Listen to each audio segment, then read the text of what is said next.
Hello everyone, Ranger Rachel. I'd like to welcome you to Crockett Museum, and we want to take you today on a museum tour. So we like to start here at the beginning to kind of separate the man from the myth as far as Davy Crockett goes. So we start here with this giant picture of Davy Crockett, and we start talking about Disney and the David Crockett that they created with their TV miniseries called Davy Crockett, King of the Wild Frontier, his Frontierland amusement or attraction in his amusement park at Disneyland, and then we had movies with David Crockett, King of the Wild Frontier with Fred Parker, as well as David Crockett and the River Pirates. So we had this larger-than-life image of this hunter, this backwoodsman that wore buckskins and could grin a bear down from a tree without even using his gun. And he killed a bear before he was even 3. We had songs that came from it. We had families that would gather around the TV set, and all the kids had their own flintlock rifle and coonskin hat, and they would ride around the neighborhood. So we start talking about that cinematic version, that man from the movies. And what most people think about when they think of David Crockett: fringe, buckskins, flintlock rifle, coonskin cap. We saw movies with John Wayne playing David Crockett in The Alamo, and even more recently, Billy Bob Thornton in a remake of The Alamo more recently. But then we have the real man, the man that was born on the banks of the Nolichucky River in 1786 in the state of Franklin, 10 years before Tennessee would become a state, in a little one-room log cabin where he would live with his mother and his father and his siblings that they rented from someone else.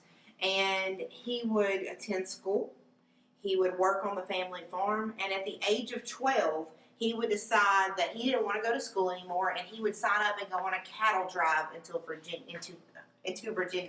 And so if you can imagine kids, 12 years old, 10 years old, walking from home to school today. So barefoot, no iPods, iPhones, McDonald's, none of that. You're going to walk to school, and that is going to be how you're going to get there.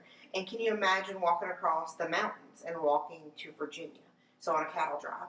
When he got there, he started to actually go across the ocean on a ship, working on a ship, and decided to come back home to Tennessee. So he came back home to Tennessee, and he worked for someone that his father owned money for. So doing farm work, doing work on the land to this man that his father was indebted to. Some of the tools here were thought to be of Crockett's when he lived here in Lawrence County.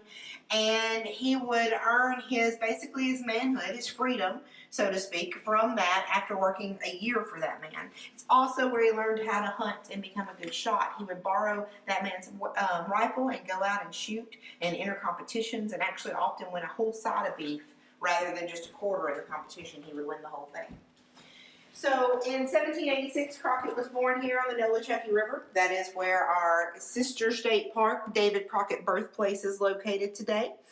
His father would build a tavern in 1796, also the year we became a state in Tennessee, in Morristown, and there's a replica today of that. When he got back home and had worked off his father's debt, he married Polly Finley, who would be his first wife, and they would move down into the Lynchburg, Elk River area in Franklin County, Moore County, that area, what would become those counties. And they would live in a couple of different spots. In 1813, they would move to a farm on Beans Creek that they would nickname Kentuck, and they would try their hand at farming. And that's where they would live when the Creek Indian Wars happened. And Crockett signed up into the militia and joined, and he went with Jackson down into Alabama to help fight the Indians off where they attacked Fort Mims. And so that was his first dealings, his first association with Jackson at that time. When he would return home from those Creek Indian Wars, he would find Polly very ill and dying. And after she gave birth to their last child together, she would pass away. And Crockett would marry Elizabeth Patton, who was a widow from her husband being killed in the Creek Indian Wars also, and they would raise their families together. They both had children, and they would raise their families together, as well as have several more children. And then in 1817, they would move over into what would become Lawrence County. So there had been a treaty passed, and Crockett moved into this area. Elizabeth had land vouchers from her father's service in the American Revolution, and they actually would have several parcels of land in what was becoming Lawrence County in 1817. And then their last home in Tennessee would be in what is Rutherford, Tennessee now, in Gibson County on the Obion River.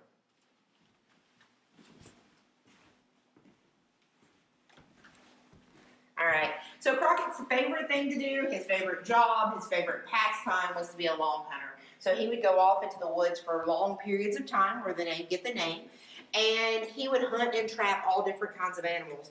All the animals we see here, from the pelts to the actual examples of the animals, he would have seen, except for maybe the coyote. So the coyote is an endemic species that has made its way east on its own from the west, and he might not have seen it when he was hunting and trapping in Tennessee, but all the other animals would have been what he was looking for. So he is said to have killed 105 bear in one winter in Tennessee. So there's a bear trap on the back wall there that belonged to his best friend, fellow county commissioner here in Lawrence County, named Enoch Tucker.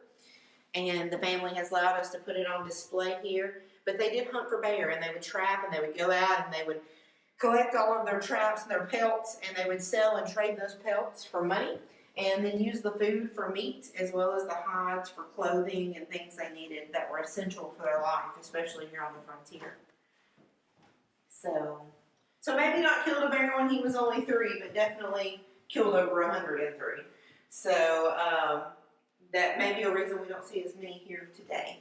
So when he moved into Lawrence County, he decided to start a business. And on the banks of Shoal Creek, right across the covered bridge from where we stand in the museum today, is thought to have been Crockett's industry. And so he had a 3-tiered industry there. He would have had a grist mill, a powder mill, and a distillery. So he would have ground corn in a corn mill in his grist mill, powered by a water-powered wheel that would have been dammed up on Shoal Creek.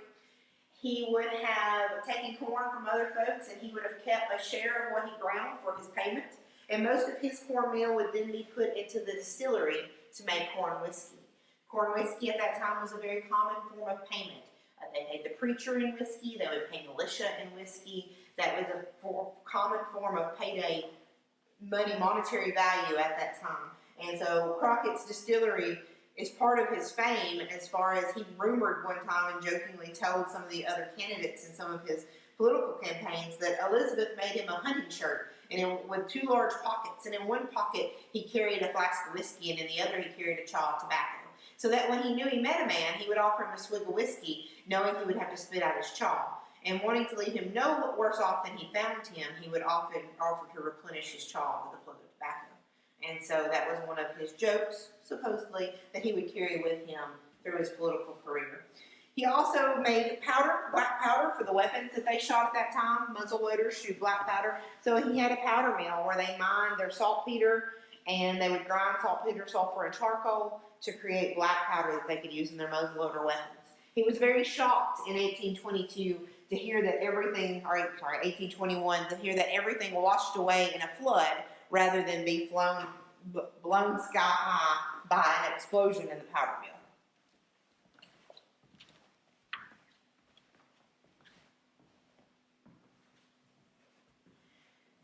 So when Crockett moved to Lawrence County, Tennessee, he became a justice of the peace, which is a police officer, basically today, and he was one of his first elected positions as justice of the peace, and then also as colonel of the militia. And so from that point on, he was known as Colonel Crockett, here in Tennessee as well as all over the country. He would then become a county commissioner and would serve in our local politics as we built Lawrence County and Lawrenceburg around these foundations, around these stones that they had, cornerstones that they had laid. And he would stay in that position until he decided that he was ready for something larger. And he would run for State House of Representatives and would go serve in Murfreesboro, which was the state capital at that time. And so he would take to the stump to go out politicking. And of course, at that time, men only had the right to vote, so he was talking to the men, not to the ladies. And he would take to the stump, and he learned very quickly, because he didn't have a lot of education, that if he would take to the stump first and tell a few tall tales and then offer to buy everyone a drink, that no one would be left to hear his opponent. And so he became very popular with his stories and his carrying on with his boastful attitude. And he became our state representative to represent our area. When he first took office and went into the state capitol, he learned quickly that his mill had been washed away by a flood. So he took a leave of absence from the house, and he came home, and he sold everything he had here in Lawrence County to move on to West Tennessee. And so he would leave this area, but he would serve 2 terms as the representative for our area at that time. He would then run for the U.S. Congress, would be defeated the first time. He would go to become a barrel maker, make barrel stays, and then he would actually sink his barges as he shipped his barrel stays, down to Louisiana outside of Memphis. This was a tragedy for him. However, he secured funding for his U.S. congressional campaign by Mr. Winchester that took pity on him in Memphis. And so here our backwoodsmen, dressed in hunting clothes, telling tall tales, would step up off the stump and go to Washington and serve and represent Tennessee in the House of Representatives and Congress. And so still a very simple man, still representing the poor man. He was known as the poor man's friend. He was known as the gentleman from the cane, knowing that he had to come in and clear a place to become and to make his own. And people respected that about him. He spoke for landowners' rights and taxation and making sure that the poor man wasn't taxed unfairly. So that backwoodsman attitude, that coonskin hat, that trapper attitude, that persona that developed would tag on to him there and be attached to him for the rest of his life. There was a play that came through Washington from England that was called The Lion of the West, and the main character was Colonel Nimrod Wildfire, and he wore buckskins, he carried a flintlock rifle, and he wore a crazy hat made out of animal skin, much like a coonskin hat. And Crockett actually went to watch the play one night in Maryland, and Colonel Nimrod Wildfire from the stage saluted Colonel Crockett in the crowd. And from that point on, the coonskin cap had stuck and had become part of that image and that symbolism that attached itself to David Crockett. Andrew Jackson would become president, and he would sit in the White House, and there would be several times that Crockett and Jackson would disagree. In 1830, Jackson put forth the Indian Removal Act, which would remove all Native Americans from the eastern part of the United States west to Oklahoma and other territories. This included the Cherokee, but it also included numerous other tribes of Native Americans that were in the eastern United States.